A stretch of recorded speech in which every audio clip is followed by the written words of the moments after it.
మన interview start చేసే ముందు ఒక మంచి సాంగ్ని నేను పాడడం అంటే అది వేరేలా ఉంటుంది సార్. ఇప్పుడు మీరు రాస్తారు కాబట్టి మీరు పాడితే చాలా అందంగా ఉంటుంది. ఒక 2 లైన్లు మీకు ఇష్టమైన పాట మీరు రాసిన దాంట్లో ఏదైనా.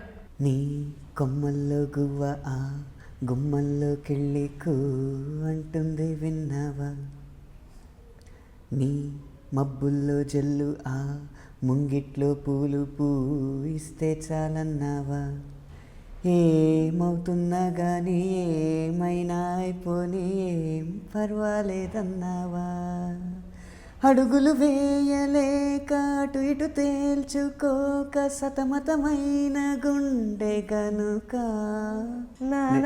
అది ఎందుకు వదిలేనంటే ఆ లైన్ ఎందుకు అడిగానంటే మామూలుగా రికార్డింగ్లో చిన్న నేను లేకపోవడం వల్ల నేను రాసిన పదం కొంచెం మారింది అనమాట. అసలు నేను రాసింది ఏంటంటే, అడిగిన దానికి ఇంకా బదులుగా పంపుతుంది పదములు లేని మౌన లేఖ, బదులుగా బదులిక అని వచ్చిన. అంటే అర్థంలో పెద్ద తేడా ఏం లేదు, కానీ మీరు రాసిన పదం లేదు. చాలా అందమైన పాటతో స్టార్ట్ చేశారు. మంచి మంచి అవార్డులన్నీ కొట్టేసింది ఆ పర్టికులర్ ఇయర్లో. రీసెంట్గా అన్ని అవార్డులు ఆ పాటకే. ఒక పాట సిట్యుయేషన్, ఈ సాంగ్ సిట్యుయేషన్ ఎలా స్టార్ట్ అయింది సార్? అసలు చెప్పిన వెంటనే మీకు అంత సింపుల్ వర్డ్స్తో అలా రాయాలని ఎలా? ఇది ఎందుకు ఇంత సులువైన పదాలు ఎంచుకున్నానంటే ఈ పాటకి, సన్నివేశంలో కాస్త సంక్లిష్టత ఉంది, అంటే కాంప్లెక్స్ ఉంది. ఏంటంటే తను ఇదివరకు ప్రేమించిన ప్రేయసికి తను ఇప్పుడు స్నేహితుడు ప్రేమిస్తుంటే అతనికి ఆసరాగా ఒక ప్రేమలేఖ రాసిపెట్టి అతనికి ఇవ్వాలన్నమాట. అంటే తన స్నేహితుడి ప్రేమని ఇదివరకటి ప్రేయసికి తెలియజేయడానికి ఈ మాజీ ప్రియుడు ఆ ప్రేయసికే లెటర్ రాయడం. అది ఒక విచిత్రమైన సన్నివేశం కదా. అప్పుడు ఏం చేయాలి, అతని స్నేహితుడి ప్రేయసి అని కాకుండా నా ప్రేయసి అని భావించి ఆ లేఖ రాయాలి.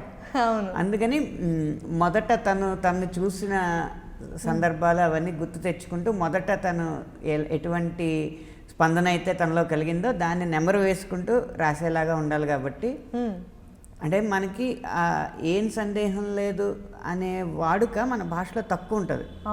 సందేహం లేదని అంటాం, లేకపోతే అనుమానం లేదంటాం, కానీ ఏం అనేది తక్కువ వాడతాం అనమాట. నో డౌట్ అబౌట్ ఇట్, ఆ సందేహానికి ముందు ఒక ప్రిఫిక్స్ లాగా ఒకటి ఉంటే బలం ఉంటుందని చెప్పి ఆలోచించి దీన్ని అనువాదం చేస్తే ఎలా ఉంటుందో అని ఆ ఏం సందేహం లేదన్న దాన్ని ఆ ఇంగ్లీష్ ఫ్రేజ్ నుంచి తీసుకున్నాను అనమాట. ఓహో, ఓకే. ఏం సందేహం లేదు ఆ అందాల నవ్వే ఈ సందళ్ళు తెచ్చింది, అంటే ఏం సందేహం లేదు ఆ అందాల నవ్వే ఈ సందళ్ళు తెచ్చింది, ఏం సందేహం లేదు ఆ కందేటి సిగ్గే. మామూలుగా సిగ్గు అనేది జనరల్గా తెలిసేది బుగ్గల మీద. బుగ్గలు విచ్చుకున్నాయా లేకపోతే ముడుచుకున్నాయా అన్న దాన్ని బట్టే మన ముఖ కవళికల్ని గుర్తిస్తూ ఉంటారు. ఆ కందేటి సిగ్గే ఈ తొందరలు పెంచింది అంటే అది ఆ కందేటి సిగ్గు కనుక కనపడితే ఇంకా బ్యాలెన్స్ ఉండదు, మనలో తొందరలు పెంచుతూ ఉంటుంది. అలా ఏం సందేహం లేదు ఆ గంధాల గొంతే ఆనందాలు పంచింది. ఈ గంధాల గొంతు అనడానికి 2 రకాల అర్థాలు ఉన్నాయి. ఒకటి బౌద్ధికమైన ఫిజికల్ మీనింగ్, బౌద్ధికమైన అర్థం. రెండవది తాత్వికమైన కవితాత్మకమైన మీనింగ్, పొయిటిక్ మీనింగ్ అని. గంధాల గొంతు అంటే మనకి పల్లెటూరులో బాగా ముస్తబైన అమ్మాయిలు కొంచెం గొంతుకి ఇలా గంధం రాసుకుంటారు. అది మన తెలుగుదనానికి ఒక ప్రతీకలాగా ఉంటుందన్నమాట. అది పైకి కనిపించే ఆ గంధాల గొంతు అంటే గంధం రాసుకున్న గొంతు. గంధాల గొంతు అంటే గంధం అంటే పూగంధాలు అంటే సువాసన అన్న మీనింగ్ కూడా ఉంది. కాబట్టి గొంతు అంటే గొంతు వింటుంటేనే సువాసనలు పరిమళాలు వెదజల్లుతున్నట్టు ఉంటుంది అని చెప్పడానికి ఈ 2 మీనింగ్స్ ఒక లైన్లో అనమాట. తర్వాత 2వ స్టాంజాకి వచ్చేటప్పటికి అమ్మాయి చదవాలి. లెటరు అమ్మాయి చదువుతుంది. అప్పుడు అమ్మాయి గొంతులో ఉండాలి కదా. అమ్మాయి గొంతులో ఉన్నప్పుడు ఎంత లేదన్నా అబ్బాయి రాసినా కూడా అమ్మాయి పాడినట్టు ఉండాలి, లేకపోతే వివాహ భోజనం లాగా అవుతుంది అనమాట. అవును, సావిత్రి గారు అద్భుతమైన నటీమణి కాబట్టి అది. అవును. అందుకని కొంచెం ఆ చరణంలో వెన్నెల్లో ఉన్న వెచ్చంగా ఉంది నిన్నే ఊహిస్తుంటే.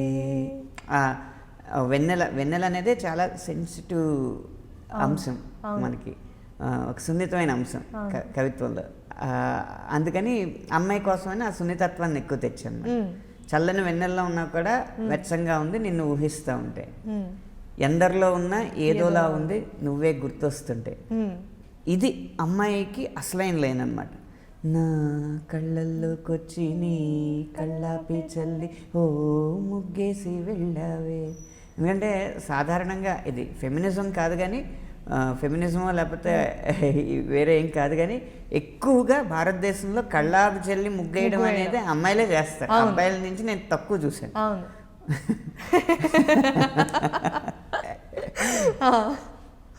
కాబట్టి ఆ కళ్ళాపి ముగ్గు అనేది అమ్మాయిలకే సొంతం కాబట్టి దాని నుంచి లైన్ క్రియేట్ చేయడానికి చూశాను అన్నమాట. నా కళ్ళల్లోకి వచ్చి నా కళ్ళల్లోకి వచ్చి నీ కళ్ళాపి చెల్లి ఓ ముగ్గేసి వెళ్ళావు అంటే నా దృష్టిని మొత్తం రంగులమయం చేసావు నువ్వు అని చెప్పడానికి అనమాట.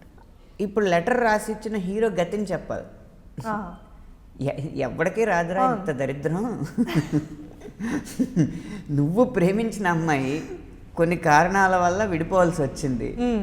ఆ విడిపోయిన అమ్మాయిని ఇంకొకళ్ళు ప్రేమిస్తే వాడికి లవ్ లెటర్ రాసిస్తావా నువ్వు అని చెప్పాలి. అని చెప్పడానికి నీ కొమ్మల్లో గువ్వ ఆ గుమ్మంలోకెళ్ళి కూ అంటుంది విన్నావా.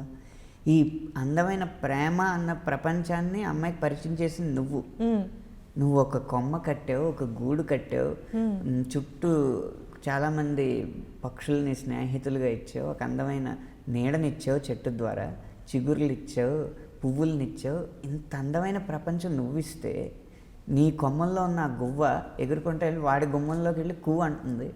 ఆ అందమైన కూత వినడానికే కదా నువ్వు ఇదంతా చేసింది. కానీ ఇప్పుడు అక్కడికి వెళ్ళి కూ అంటుంది. నీ మబ్బుల్లో జల్లు ఆ ముంగిట్లో పూలు పూయిస్తే చాలన్నావా. అంటే నేను వర్షంలో అంటోండి ఏదో పడతాను, ఉపయోగపడుతుంది, ఆ ముంగిట్లో పడితే మళ్ళీ పువ్వులు పోస్తాయి అంటే ఈ పరోపకారార్థం ఇదం శరీరం అని ఏమన్నా నువ్వు వైరాగ్యంలోకి వెళ్ళిపోయావా? లేదా అసలు ఏమీ కాకుండా ఏమీ పట్టించుకొని ఒక